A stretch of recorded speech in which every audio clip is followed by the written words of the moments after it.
You trust a foeman, slay me thus, it is well. With sons and sons' sons, now you plunge to hell.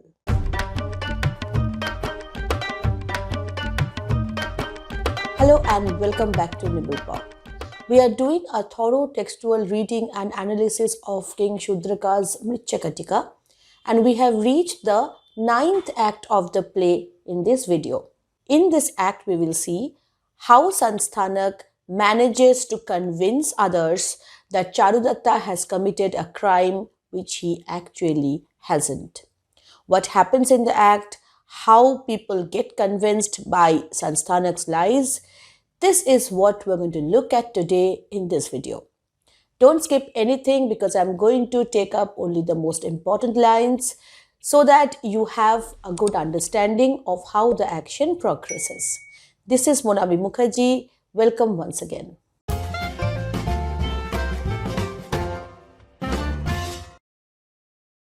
Just as with all the other acts, we do not have an elaborate stage setup when this act begins. Usually, we have an idea of a courtroom being an enclosed space with a proper place for the judge or the juryman and a perfect witness box, such things, right? But here we are having a blank stage on which characters come and they describe to us things by which we can deduce that this is kind of a courtroom. First, a beadle enters. A beadle is like an official who carries messages and announces things in a courtroom. So this beadle comes in and he makes us prepare for the courtroom. He gives us description of what to expect here and says, I am now on my way to set the courtroom in order, and he is responsible for setting up the whole scene. After this, we see Sansthanak entering and he's wearing a very gorgeous dress, primarily because he wants to impress people and get his way. He wants to convince people things. So now he has to come, dressed like a royal person so that nobody can refuse him anything. So Sansthanak comes and he tells us what he has been doing till now. I bathed where water runs and flows and purls. I sat within a garden, park and grove. So he had a wonderful day.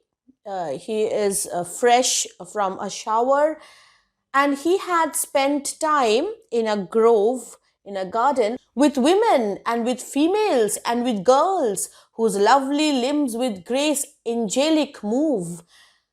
He wants to give us this feeling that Vasantasena's death has not had any kind of ill effect on him. He is innocent, he is pure because he has kind of purified himself by taking a bath. But at the same time, he's also saying something else. It is as if he's trying to give us the impression that he is all fresh and innocent so that the people in the courtroom, they also see him as a very fresh person. My hair is sometimes done up tight, you see, in locks or curls. It hangs my forehead over.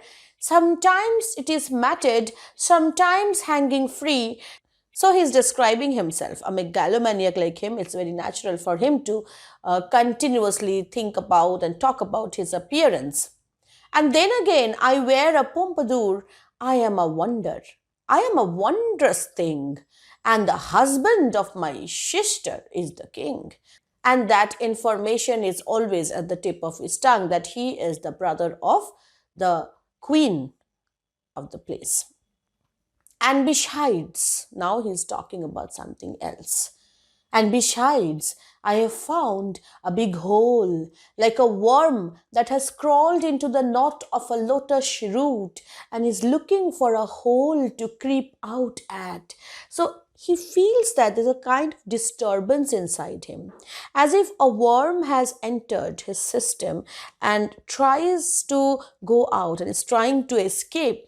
This hole is created by his heinous act. He has murdered a woman, and that has created a kind of hole in him through which his guilt is bothering him.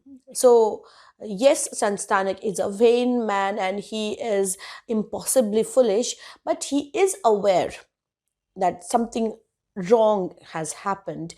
But at the same time, he feels that the moment he shifts blame onto somebody, this worm of guilt will stop bothering him. That is again foolish, because if you just pass the blame, you don't stop being a criminal, you don't stop being sinful until and unless you repent for it, atone for it. And he says, now, who was I going to accuse of this wicked deed?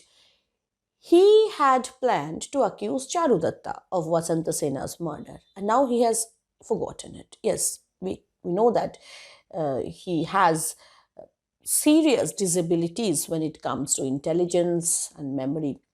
Then he remembers, oh yes, I remember. I was going to accuse poor Charudatta of this wicked deed. Besides, he is poor. They'll believe anything about him. Good. I'll go to the courtroom and lodge a public complaint against Charudatta, how he strangled Vasantasena and murdered her. So, now I am on my way to the courtroom. Now, the stage is empty in front of us, so we can imagine that he's walking about and then he enters the part where the courtroom is. Well, here are the sheets all arranged. While I'm waiting for the magistrates, I'll just sit down a minute on the grass. There are chairs there, but he doesn't sit on the chairs. He sits on the grass. Maybe, subconsciously, he has this feeling that he has murdered somebody and he is not supposed to sit on a high chair, because he is supposed to be the one who should get the punishment. So maybe subconsciously something in him made him decide to sit on the grass instead of on the seats. In the meantime, the beadle, he is moving about and he announces that here come the magistrates. The judge comes and other officials, they also enter.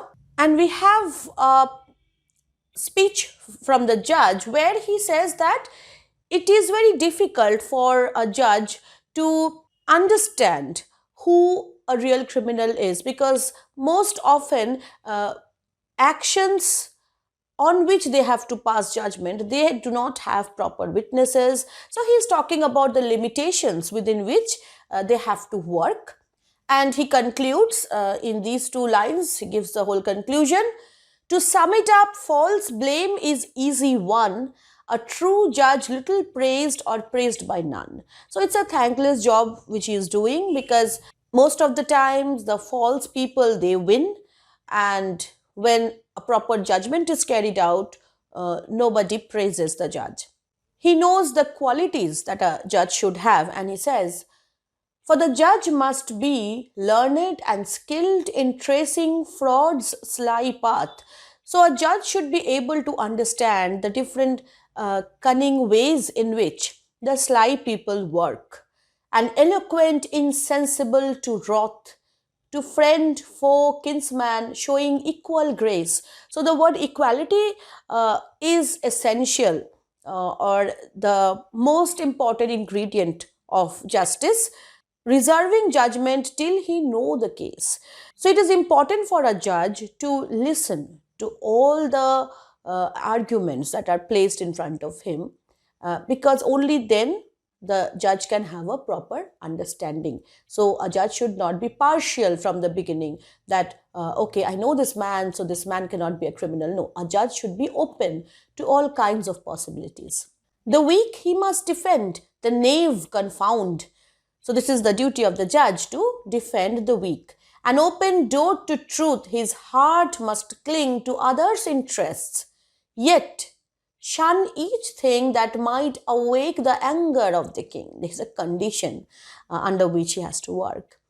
He says that he must take care of other people's interests. And then he says that there is a limit to which he can do that. He can serve others, or he can think about other people's interests so far as it does not affect the king. So no matter how open-minded or how wise a judge is, the judge is always going to work under the king. So this is the tragedy of the situation, that judiciary is not above monarchy in this system. Anyway, so first, Beadle announces if anybody is interested to present a case. Sansthanak says, yes, the magistrates are here. I desire to present a case. I, an aristocrat, a man, a Vasudeva, the royal brother-in-law, the brother-in-law of the king. So he gives his full credentials. Now the Beadle is quite alarmed. Goodness, the king's brother-in-law is the first who desires to present a case? Well, wait a moment, sir. I will inform the magistrates at once. So he goes to the magistrates and says that the king's brother-in-law has come to present a case. What? The king's brother-in-law is the first who desires to present a case? Like an eclipse at sunrise. So when the day begins at the court, it's like sunrise, the beginning of the day. And if Sansthanak is here to present his case, if his case is the first case of the day, that is like an eclipse. So it's like a bad omen already. This betokens the ruin of some great man.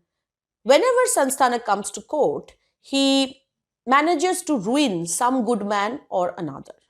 So these magistrates, these judges, they are pretty aware of the kind of man that Sansthanak is, and they don't want him to present a case.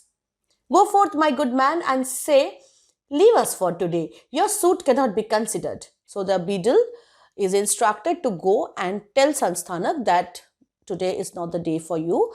Please come again some other day. Sansthanak gets very angry. Confounded! Why can't my suit be considered? If it is not considered, then I'll tell my brother-in-law, King Palakka, my sister's husband, and I'll tell my sister and my mother too, and I'll have this judge removed and another judge appointed. And he gives these threats. The judge doesn't want things to get that complicated, and he says, this fool might do anything. My good man, tell him to come hither, that his suit will be considered. So they decide to hear Sansthanak's case. First they say it won't be considered. Then they say it will be considered. The magistrates are scared. Whatever I say, I'll make them believe it. Good, I'll enter. So he enters the area where the courtroom begins, and he addresses the magistrates. I'm feeling very well, thank you. Whether you feel well or not, that depends on me. Is that a way to greet a judge? I don't know. With Sansthanak, this is the only way probably. The judge asks him to sit down. Well, this floor belongs to me. I'll sit down wherever I like. Now he looks at one of the officials. I'll sit here. And then he looks to the Beadle. Why shouldn't I sit here? Now he lays his hands on the judge's head. I'll sit here. So he's so confused. He doesn't know what is the right place for him. And when he's asked to sit on a chair, he thinks that he should not obey anybody's order, and he sits on the floor or on the grass. Anyway, the judge doesn't want to drag things anymore, and he asks him, you desire to present a case? Of course. Then state the case. I'll whisper it. I was born in the great family of a man as glorious as a wine glass. My father's father of the king-in-law. The king, he is my daddy's son-in-law, and I am brother to the king-in-law. We know an excited Sansthanak means a lot of linguistic mistakes, mix-ups, and this is what's happening here. And the husband of my sister is the king. All this we know. Why should you boast of this your noble birth? It is character that makes the man of worth. But thorns and weeds grow rank in fertile earth. Why are you telling us these details which we already know about? State your case. I will. But even if I was guilty, he wouldn't do anything to me. So he knows that he will somehow manage to escape the punishment because he is the king's brother-in-law. Well, my sister's husband liked me and gave me the best garden there is. So he's talking about the garden where the incident has happened, and that garden was gifted to him by King Palakka. So this is what he's talking about. Gave me the best garden there is, the old garden Pushpakaranda, to play in and look after. And there I go every day to look at it, to keep it dry, to keep it clean, to keep it blossoming, to keep it trimmed, as if he is doing all that work, he says. But fate decreed that I saw, or rather, I didn't see the prostrate body of a woman. So he doesn't know what will be better for him, to say that he has seen the body of Vasantasena, or to say that he hasn't seen the body of Vasantasena. Because if he says that I have seen the body of Vasantasena, people will say that how can you have seen that? Then you must have killed her. So he's trying to save himself. So he is first saying that I saw, and then he is saying I didn't see. Okay, so he is confused, of course. Do you know who the unfortunate woman was? Prostrate body means a lifeless body falling on the ground. Hello, magistrates. Why shouldn't I know? A woman like that, the pearl of the city, adorned with 100 golden ornaments. Somebody's unworthy son enticed her into the old garden Pushpakaranda when it was empty, and for a mere trifle, for her money, strangled Vasantasena and killed her. But I didn't, and then he stops himself. So he was about to say, I didn't kill her. And then he realized that if I say this, then they will understand that I did it. So he stops himself. So he puts his hand over his mouth. What carelessness on the part of the city police! Guild warden and clerk write down the words, I didn't, as the first article in the case. The judge does not want to miss anything. He knows that these little slips, these little, verbal mistakes are important. So he wants them to be recorded that he said, I didn't. Sir, it is written. Goodness, now I've ruined myself. Like a man that swallows a cake of rice and milk in a hurry. Well, I'll get out of it this way. So he knows that that was a slip of tongue which can land him in jail.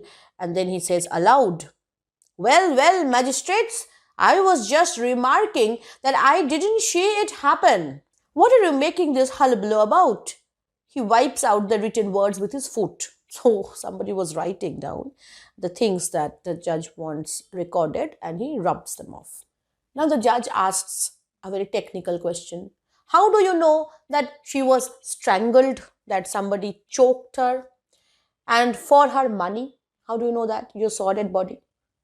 Hello? Why shouldn't I think so? When her neck was swollen and bare, and the places where you wear jewels didn't have any gold on them. So she didn't have much jewelry on her, and then she had these marks on her neck.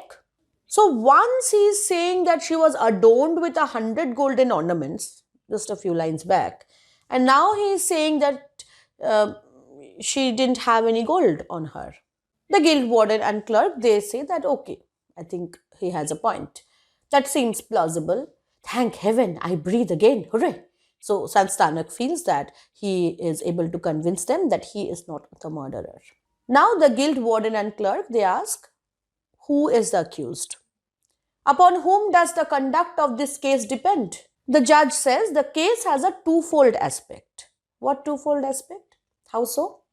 We have to consider the allegations, then the facts. So first they have to make sure that there is a murder, or rather there is an incident on which they have to pass a judgment. Then they have to realize or make sure that the proper criminal is punished. So this is the two-way aspects he's talking about.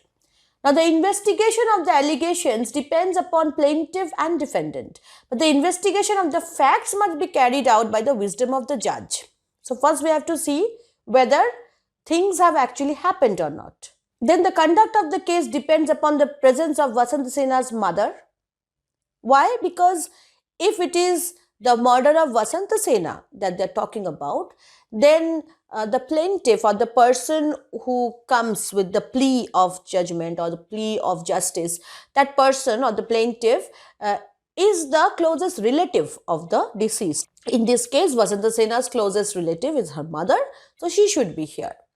Precisely, my good beadle summoned Vasantasena's mother without, however, giving her cause for anxiety. So ask her to come here.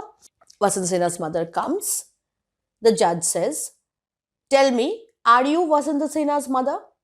"I am." "Whither has Vasantasena gone at this moment?" The mother does not know about anything yet. So she gives the reply that she knows, to the house of a friend. So Vasantasena's mother knows that she has gone to Charudatta's house. So she is saying that gone to a house of a friend. What is the name of her friend? Dear me, this is very embarrassing. So the mother knows that once she informs them about the friend, gives them the name, everybody will know that that person is, sleeping with a prostitute. So this is embarrassing.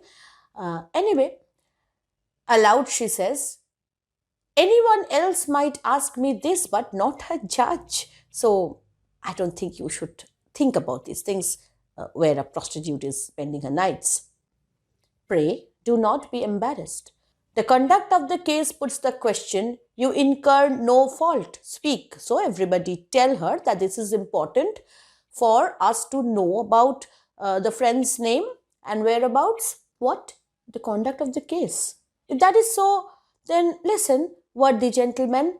There lives in the merchant's quarter the grandson of the merchant Vinayadatta, the son of Shagaradatta, a man whose name is a good omen in itself. That name is Charudatta. In his house, my daughter enjoys her youth. So the mother knows why Charudatta and Vasantasena are together, and there's a kind of an approval in her too. So she gives not just the name of Charudatta, but his whole family history here. Did you hear that? Write those words down. My contention is with Charudatta. Now Sansthanak drops in and says that this is the man I'm talking about. This is the accused. It is no sin for Charudatta to be her friend, but so far we have only had proof that Charudatta is her friend. We don't have any proof that he has killed her. So how can we say that you are blaming the correct person? The judge then says that we also need Charudatta present here. The conduct of the case needs this. Exactly. And then the judge instructs the person who is writing down these notes that right as the first article in the case, Vasantasena went to the house of Charudatta. So the first article or the first note that was written down earlier was that Sansthanak said, I didn't. But then he rubbed that off.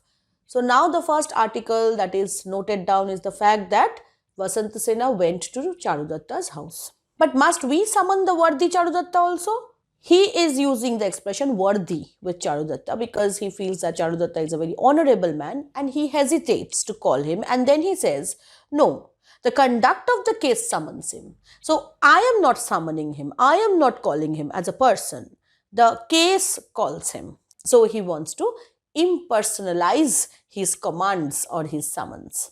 Now Charudatta, he is brought in, and when he comes, he first speaks to himself and he is not feeling very happy and jovial at this moment. My character and kin are known unto the king who rules our state. So he knows that everybody is aware of his goodness, of his honorable character. And in this summons, there is shown a doubt begotten of my wretched fate. So he is thinking that there is this summons from the court. He is asked to arrive there and he is feeling scared.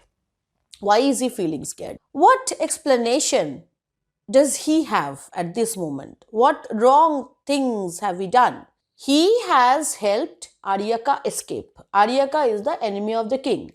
So he feels that maybe he is summoned or he is ordered to appear in front of the judge because of something like that, because of that particular action. Were there those, the man to recognize who met me on the road from bondage freed? So I have freed this man from bondage. Or did the king who sees through cunning spies learn that my cart was lent him in his need? I lent Aryaka my cart. So has the king come to know of it? Why should I else be forced to tread the street like one accused of crime my judge to meet? So, what else could have happened that led to this moment that I am dragged to the court rather here? Anyway, so he goes towards the court, and before entering, he gives us a set of things that he is feeling. Hear how the gloomy raven hoarsely croaks. The slaves of justice summon me again. My left eye twitches. Oh God, their eyes keep on giving them these signals. So these kinds of things that are mentioned here, they are not exactly natural.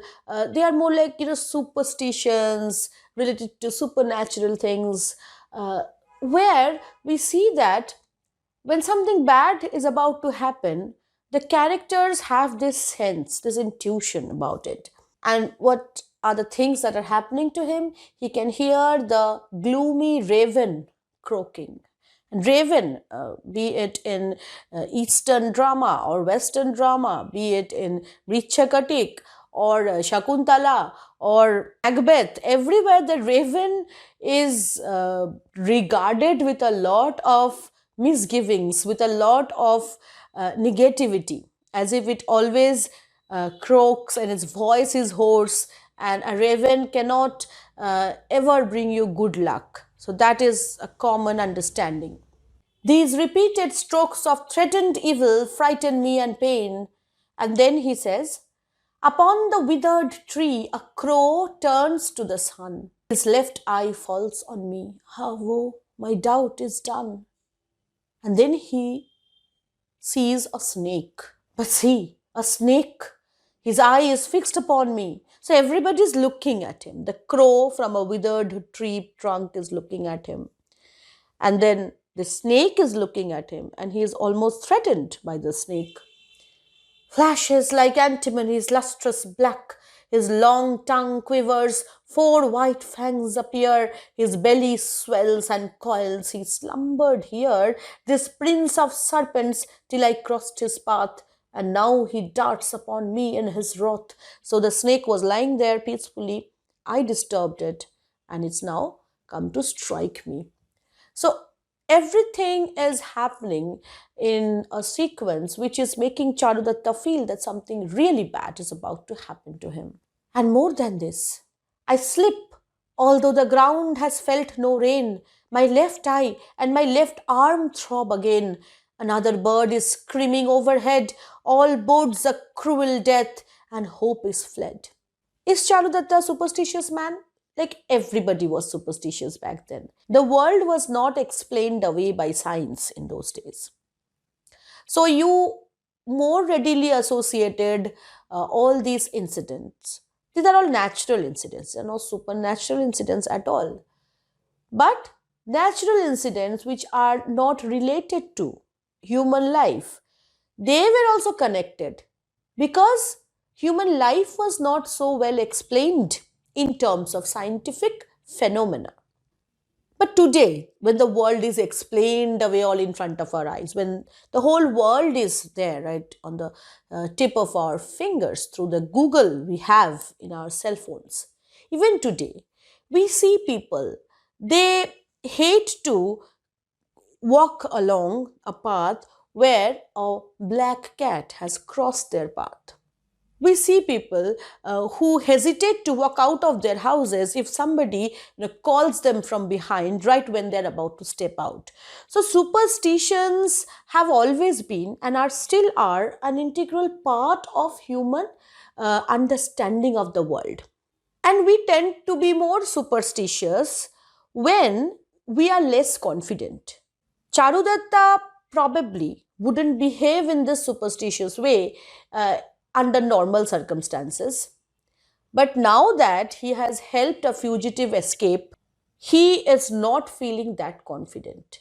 And because of that feeling of lack of confidence in him, these things are having more effect on his psyche.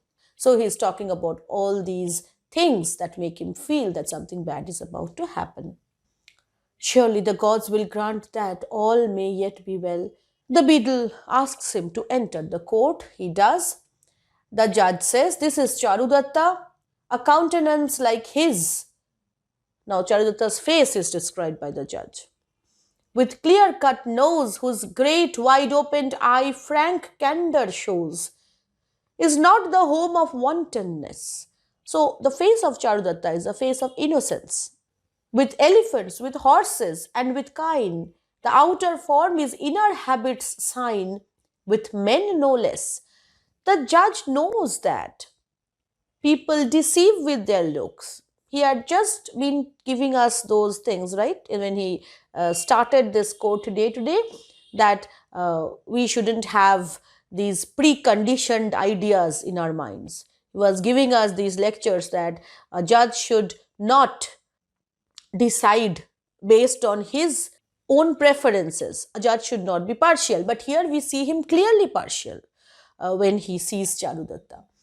Charudatta greets them. "My greetings to the officers of justice, officials, I salute you." "You are very welcome, sir. My good beadle, give the gentleman a seat." So he's offered a seat. Charudatta sits. Now Sansthanak is very angry, of course. Forget for one moment that Sansthanak has killed Vasantasena. Just see this behavior of the judge. The judge doesn't know what has really happened. But the way he's treating Charudatta is with respect, and the way he's treating Sansthanak is with utmost disgust. He doesn't care if he sits on the ground. He doesn't care if he leaves. He rather wants him to leave. Now, this is because of the things that Sansthanak has done so far with them, the behavior that they have endured so far. So, from these things, we understand that Charudatta is treated in a good way, not because the judge is partial or something, but because this is something he has earned by his nature, by the way he has acted throughout his life. And Sansthanak has earned that disgust from the way he has acted all his life. Okay, so that is a natural outcome. "You are here, are you, you woman murderer? Well, this is a fine trial. This is a just trial where they give a sheet to this woman murderer. But it's all right. They can give it to him." Now, Charudatta doesn't know Vasantasena is dead. So, imagine his shock when he hears all these accusations. "Charudatta, have you any attachment or affection or friendship with this lady's daughter?" "What lady?" "This lady." He indicates Vasantasena's mother. Charudatta rises. Now, why does Charudatta rise? Because he always believes it is a good thing to show respect to women, and she being mother of Vasantasena, he feels more respectful towards her. "Madam, I salute you. Long life to you, my son." Don't miss these tiny little expressions, my son, the kind of endearment, the kind of good vibes that we notice between these two. It's important. "So this is Charudatta. My daughter's youth is in good hands." This she says in an aside. And she's saying my daughter's youth is in good hands. So she doesn't still realize that this case is about her daughter's murder.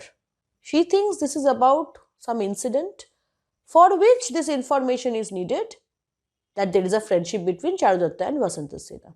"Sir, is the courtesan your friend?" Now, Charudatta is also ashamed. You cannot publicly admit that you are having a relationship with a courtesan. And Sansthanak is very eager to get the reply. "He tries to hide the deed he did. He lies from shame or fear. He murdered her. Of her got rid for gold, and thinks the deed is hid. Not show his muster here." Sansthanak jumps in. He doesn't want Charudatta to tell anything that might save Charudatta. "Speak, Charudatta, do not be ashamed. This is a lawsuit." "Officials, how can I testify that a courtesan is my friend? But at worst, it is youth that bears the blame, not character." He tries to justify his friendship with Vasantasena, and that is probably natural of him because he is a person with a wife and a son. Society expects him to be uh, more modest and more controlled in his sexual advances. And at the same time, in those days, it was also quite socially acceptable if you had these extramarital relationships with uh, courtesans. The judge asks him to be truthful. Do not be embarrassed. The conduct of the case puts the question. Now Charudatta wants to know who has accused him of something. Officer, with whom have I a lawsuit? With me. Now Sansthanak says, with me you have this lawsuit. A lawsuit with you is unendurable. So everybody is scared of Sansthanak, that if there's a lawsuit that Sansthanak brings against you, he's going to win it because he's the king's brother-in-law and you are ruined. Well, well, woman murderer, you murder a woman like Vasantasena who used to wear 100 gems and now you try deceitful deceivings to hide it? You are a fool. Enough of him, good Charudatta. Speak the truth. Is the courtesan your friend? She is. Sir, where is Vasantasena? She has gone home. That is what he knows, right? She didn't come to the garden, so she must have gone home. How did she go? When did she go? Who accompanied her? So these questions are asked automatically. Shall I say that she went unobserved? So he doesn't know what to answer. That, okay, I didn't see her go away because I was in the garden. So I cannot be sure that she went away. But that's the only answer he has. She went home. What more shall I say? She was enticed into my old garden Pushpakaranda and was strangled for her money. Now will you say that she went home? Man, you're crazy.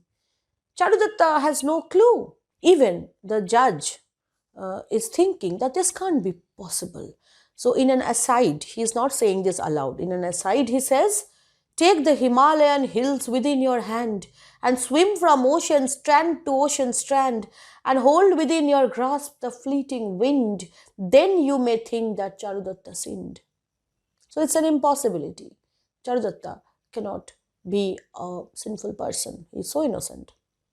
But aloud he says, this is the noble Charudatta. How could he commit this crime? Now Sansthanak is really pissed off. Why this partiality in a lawsuit? Away, you fool, illiterate. So the judge admonishes Sansthanak that you are an illiterate person, you have no idea what you're talking about.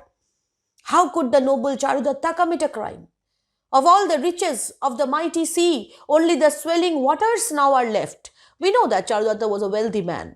So his riches, his wealth was like this ocean, and now only the surface is there. Everybody knows that he has given away his wealth for people. Because without consideration, he, for others' good, himself of all has reft. So this person has given away all his wealth for others. How can he be a criminal? And then the mother, she also adds some information which says that Charudatta is a very noble man. You scoundrel! When the golden casket that was left with him as a pledge was stolen by thieves at night. She is now referring to the incident where the golden casket was stolen. He gave in place of it a pearl necklace that was the pride of the four seas, and he should now, for a mere trifle, for her money, do this sin. Oh, my child, come back to me, my daughter. Now she is realizing that the daughter is gone and she starts to weep. But even then, she knows that this cannot have been done by Charudatta because he is such a noble person. He cannot kill somebody for wealth. Noble Charudatta, did she go on foot or in a bullock cart? I did not see her when she went. Therefore, I do not know whether she went on foot or in a bullock cart. Now Viraka comes. Who is Viraka? Viraka was that officer who was checking the vehicles. Remember in one of the previous acts, Viraka was checking the carts and he had a tassel with Chandhanaka where he said, I'll go and complain in the court that you did not let me do my duty. And in that same incident, we saw Aryaka escape in the bullock cart. So it's the same Viraka. Ah, it is Viraka, the captain of the guard. Viraka, what is the purpose of your coming? Well, I was looking for Aryaka. In all the excitement about his escape from prison, I had my suspicions about a covered bullock cart that was coming, and I wanted to look in. You have made one inspection, man, I must make another, said I, and then I was kicked by the highly respectable Chandanaka. You have heard the matter, gentlemen, the rest is your affair. When he is presenting his case, it doesn't sound that horrible. It's like a simple tussle between officials. My good man, do you know to whom the bullock cart belonged? To this gentleman here, Charudatta. And the driver said that Vasantasena was in it and on her way to have a good time in the old garden Pushpakaranda. So that is all the proof that the judge needed. A few moments back, Charudata told them that I don't know how she left my house. But here, Viraka is telling them that Vasantasena was inside the bullock cart that belonged to Charudatta. Why is he saying this? Because during that episode where Viraka and Chandanaka had a fight, Aryaka was hiding inside the cart, but Chandanaka lied. He wanted to protect Aryaka and he said that this is Vasantasena inside the cart. So, Viraka knows that it was Vasantasena inside the cart. And therefore, when he comes to the courtroom, his version is not the truth, but something that will make Charudatta suffer a lot because now nobody will believe him. Sansthanak is very happy. Listen to that too. This moon, alas, though spotless bright, is now eclipsed. We have seen repeated references of this connection between moon and Charudatta so far in different circumstances. Here also this connection is made, but this moon is in eclipse. And in Indian, again, superstitious thought, an eclipsed moon is a very bad omen, and it is considered to be attack of Rahu, okay, a demon who comes and swallows the moon.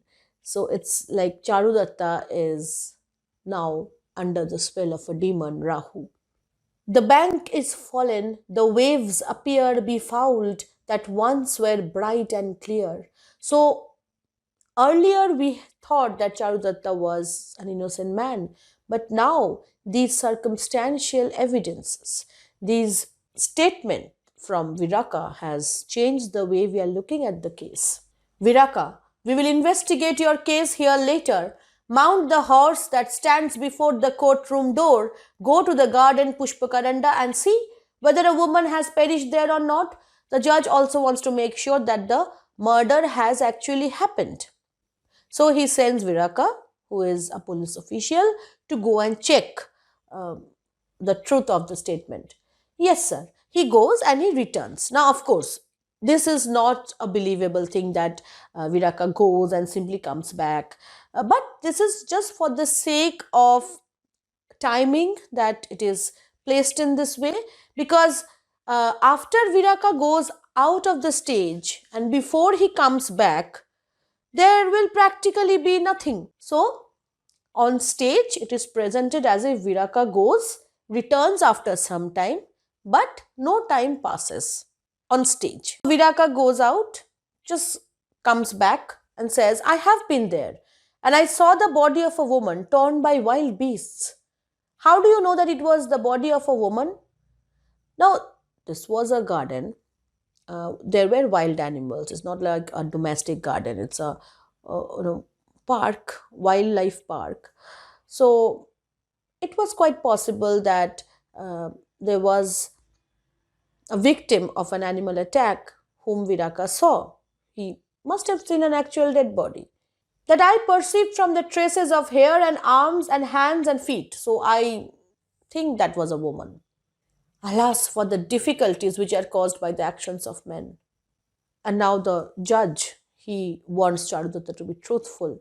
Noble Charudatta, speak truth. A mean and jealous creature, passion blind, sets all his soul some fatal means to find. Somebody is jealous. Somebody wants to cause a lot of harm. To slay the man he envies. Shall his lies by evil nature prompted win the prize? So, will his lies win?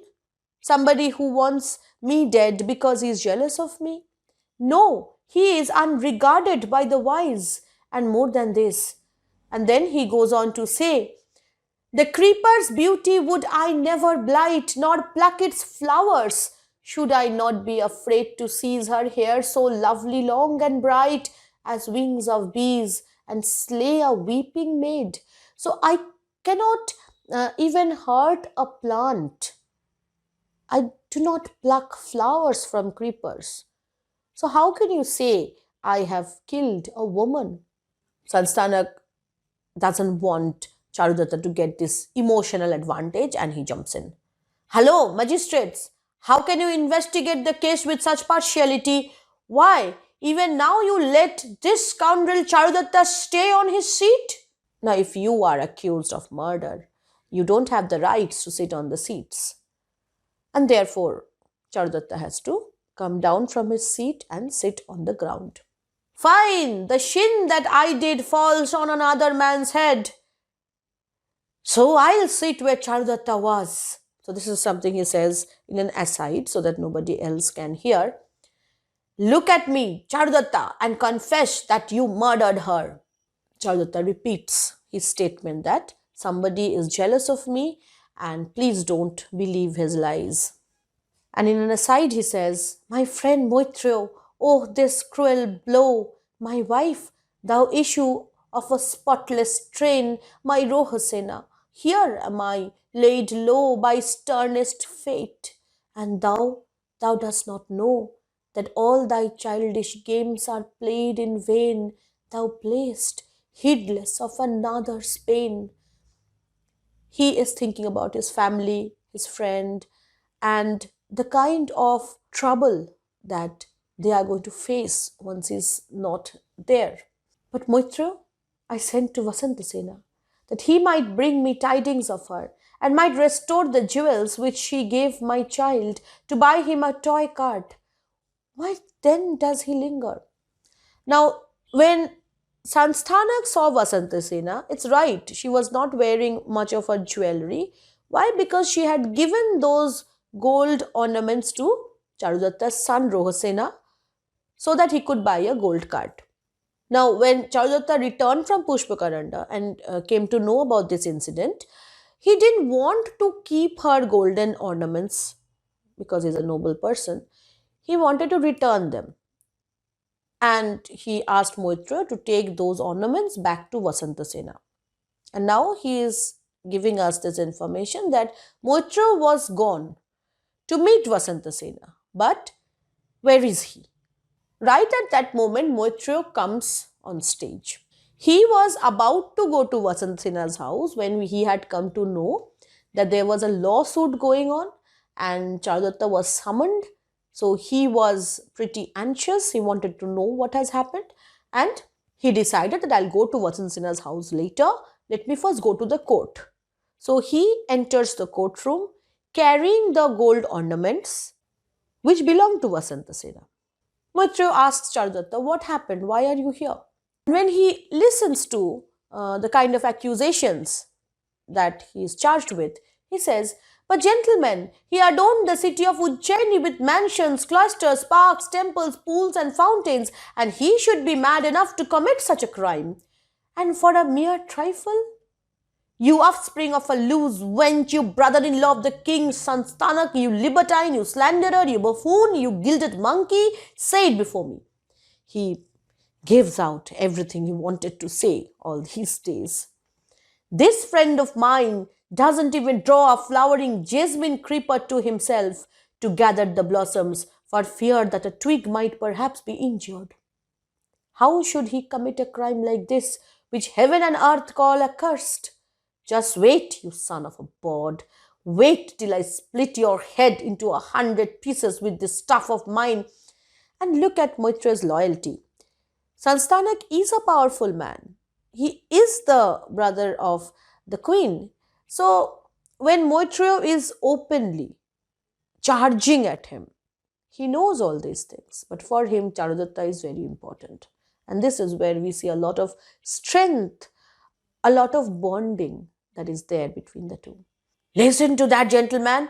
I have a quarrel or a lawsuit with Charudatta. What right has a man with a pate that looks like a carrot to split my head into 100 pieces? Why has this man come here? I have a problem with Charudatta. What has he to do with it?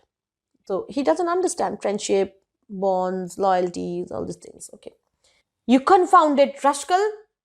So there's a scuffle, and Maitreya wants to hit Sansthanak. He hits back to the scuffle, and in that scuffle, what happens? Maitreya was carrying the ornaments of Vasantasena, they fell down. Now he picks those ornaments up, picks up the jewels and examines them. Look, gentlemen, look. These are the poor girl's jewels. For a trifle like this, he murdered her and killed her too.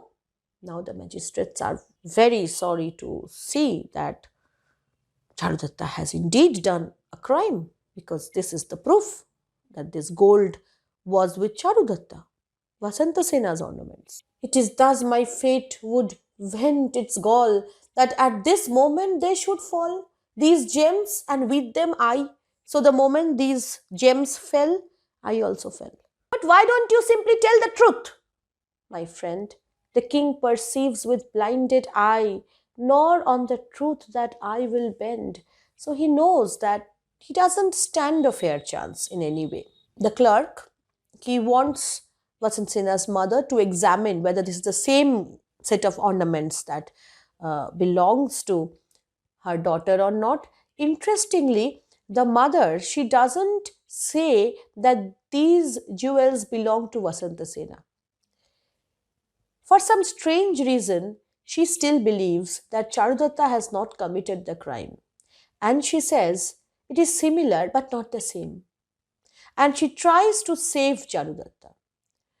So this is very strange of her, because everybody was believing the evidences. Everybody thought that Charudatta has committed the crime, and being mother of Vasantasena, it was natural for her to feel very vindictive. She should have wanted revenge rather, but deep inside her heart, she knew that Charudatta has not committed the crime and she wants to save him. So the guild warden and clerk, they asked Charudatta that, okay, these are not Vasantasena's because her mother said so. Maybe the jewel maker, they made a duplicate set. So he asked him, do these jewels belong to Charudatta? Charudatta doesn't lie.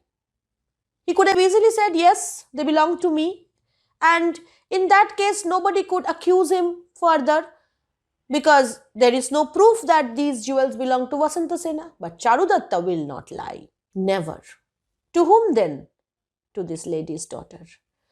He could have very well got away with it. And it's strange why he didn't get away with it. Maybe he felt that if Vasantasena was dead, there's no point living. I don't know. How did she lose them? She lost them. Yes, so much is true. Yes, she lost them because she gave it away to my son, but nobody will believe him. Charudatta, speak the truth in this matter. So they want Charudatta to tell them something so that they can let him go. The jewels, I do not know.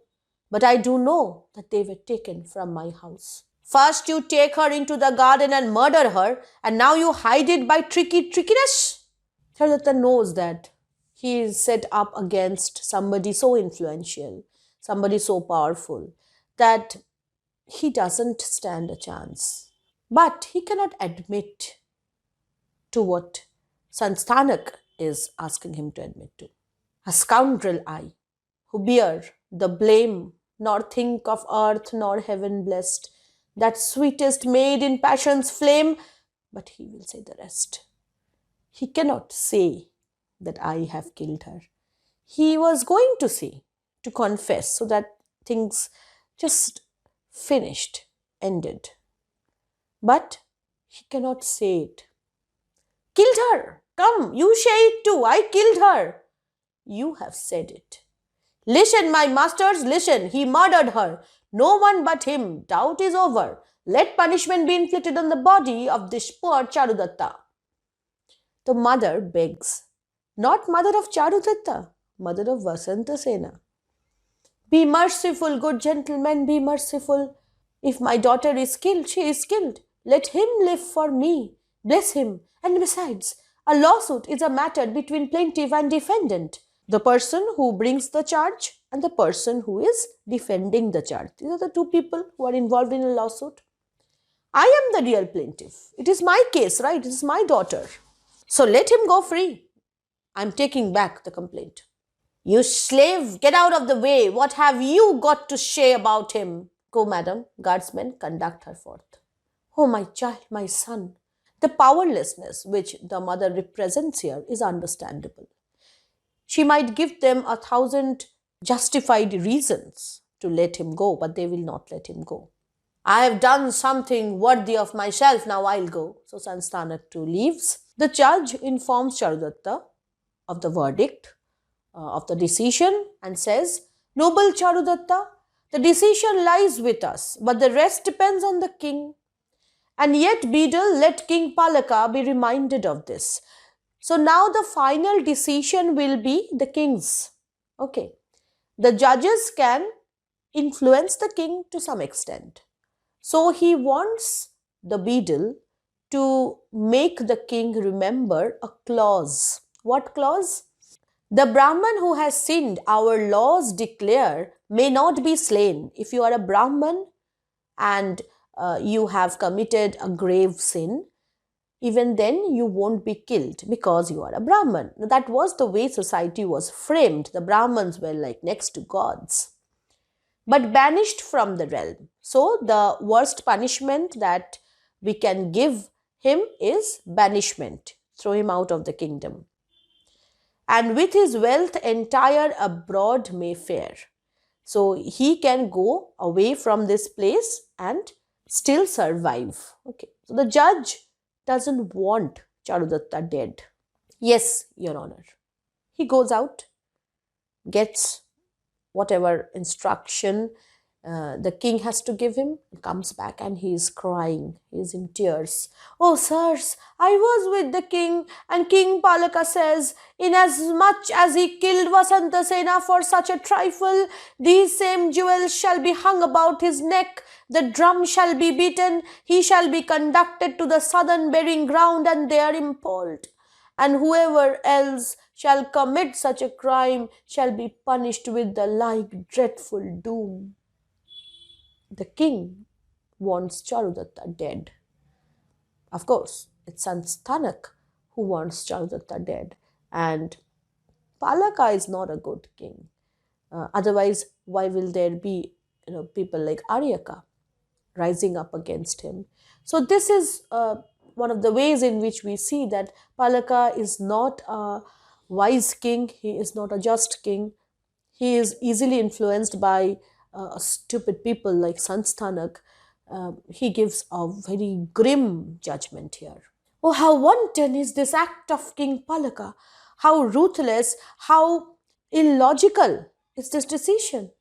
Nevertheless, although his counselors may plunge a king into injustice's dangers great, yet he will reap the woe and suffering, and it is a righteous fate. So he feels that the king is making this wrong judgment because he is under the influence of these ill advisers. They who pervert the king's true bent, the white crow's part who play. So these courtiers, these advisers who misguide the king, have slain their thousands innocent and slay and slay and slay. So they go on killing people, these ill advisers of the king. Then he wants Maitreya to go to his family, inform them. My friend Maitreya, go greet the mother of my son in my name for the last time, and keep my son Rohasena free from harm. When the root is cut away, how can the tree be saved? You are the root of their lives. You are the source of their nourishment, their happiness. So if you are gone, how can they survive? No, not so. When man departs to worlds above, in living sun yet liveth he. Bestow on Rohasena love, no less than that thou gavest me. So he wants Maitreya to be like a godfather to his son Rohasena. Oh, my friend, I will prove myself your friend by continuing the life that you leave unfinished. And let me see Rohasena for a single moment. This is very touching. He knows that he is not going to survive this. He knows that his son will grow up without a father. But this is his last wish, to meet his son. It will. It is but fitting. My good beadle, remove this man. Who is there? Let the headsman receive their orders. The judge is not very happy with his proceedings, I know, but he is bound by his duties. He is bound by his obligations, you can say. Charudatta, he's going on speaking to himself as if nobody else is present there. If you had proved my conduct by the fire, by water, poison, scales, and thus had known that I deserved the saws should bite my bone, my Brahman's frame, more could I not desire. Sita was tested by fire. He feels that if they had tested his innocence or his crime in the way Sita was tested, or by taking help of the elements, water, poison, then it would have been fine. You trust a foeman, slay me thus, it is well. With sons and sons' sons, now you plunge to hell. Whom is he cursing? Is he cursing the judge? Of course not. He's cursing King Palakka, of course. He's cursing Sansthanak. What comes out of this act is the feeling that usually the word trial, it means the whole process in which criminality or innocence of a person is established or questioned or concluded upon. Usually we expect the justice system to be just, to be impartial, to follow certain decorum. But here we see that although the judge appears to be a very noble person, appears to be a good-natured person, we can say, a sensible person, even he cannot serve justice. Even he cannot be the representative of the impartial good judge. This is because this whole system is working under a misrule. And when the judiciary is not free, when it is threatened by these forces which are corrupt, then the judiciary cannot perform. Shudraka was a king. He challenges this whole idea of monarchy, of this absolute power, which is confined to only one single set of family, okay, which is like a transgenerational power system. This is what Charudata says at last, with sons and sons' sons, now you plunge to hell. So when monarchy becomes a chain of misrule, then that chain has to be brought down, has to be broken down. The Trial Act shows the extent to which Palakka's rule has abused the judiciary system, how much value human lives are given, how much voice the women are allowed, and in spite of all this show of decorum and sitting up and sitting down and these rules that they are following, this all appears to be like child's play, because at the end of the day it serves no purpose. So that brings us to the end of this act. I hope you have enjoyed today's class. We will meet very soon again with the last act, the concluding act of this play, the 10th act, where we will find a lot of answers to the questions that are being raised here. What happens to Charudatta? What happens to Vasantasena? And how this whole subplot of Aryaka completes its arc, that we will realize when we read through the lines of the 10th act. So I'll wait for all of you in my next video. Till then, this is Monami Mukherjee signing off. Stay happy, stay subscribed. Bye-bye.